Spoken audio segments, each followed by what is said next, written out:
Pot Smokin' for the Elderly by Nanette Verla Norman. Aloha to Oprah, all the unsent letters.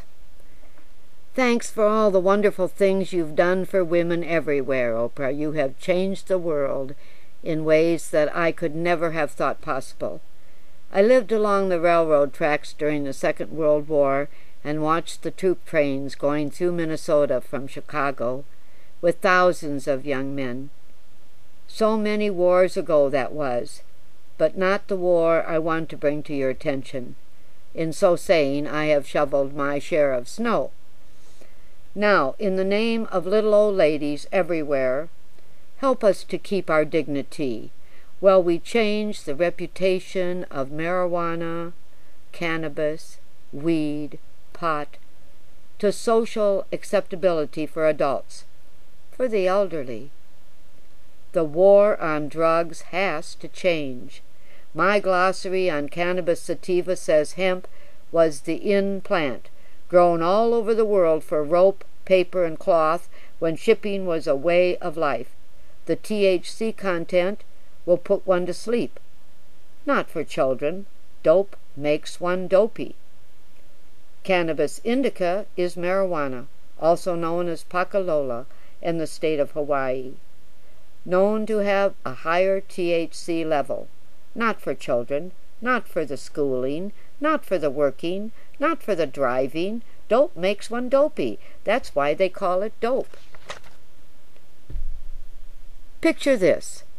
6 little old ladies sitting around a table on a porch in the privacy of the jungles of Puna, each with her own pipe, each with her own lighter, each with her own homegrown baggie of buds, sharing their tastes and their growing tips. They're playing Trivia Pursuit and being silly and laughing and laughing. The healthiest thing I can think of for a bunch of loud old ladies who are dying before their time. They pick a cabin in the wooded jungles of Puna and cry and laugh together in private. No children around. But they are breaking the law. Lots of laws. 5 of these 6 little old ladies are in varying stages of hopeful recovery from surgery for which they are allowed a medical marijuana certificate to choose their drug while they go through recovery. Hats and wigs have had a shot in the arm since little old ladies started losing their hair. Now, a weed called marijuana is getting a revival. And so are the pipes and rolling papers in the tobacco stores. A fresh new pipe is good for what ails one. Don't forget the screen.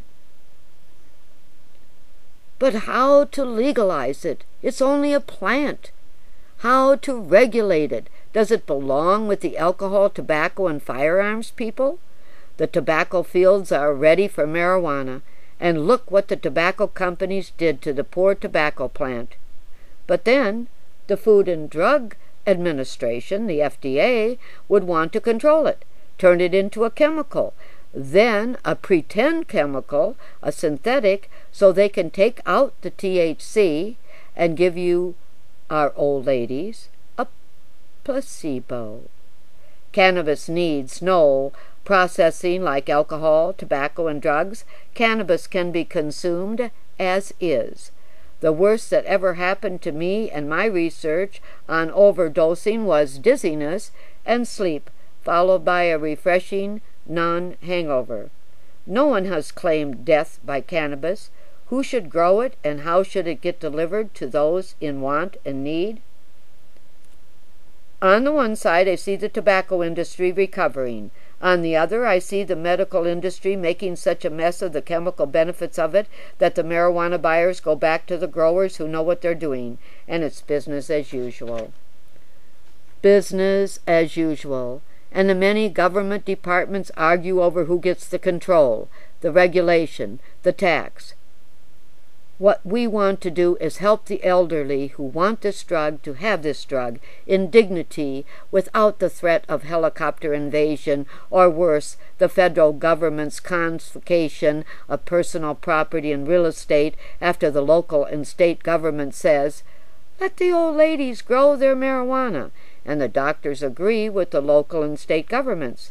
So I ask you again, take a moment to think, for all the little or big, old or retired women or men who feel this plant could help them feel better? And can't we all be a better citizen if we feel better? Please help marijuana become socially acceptable for adults, especially for the elderly. Thanks, Oprah. This is Nanette, signing off.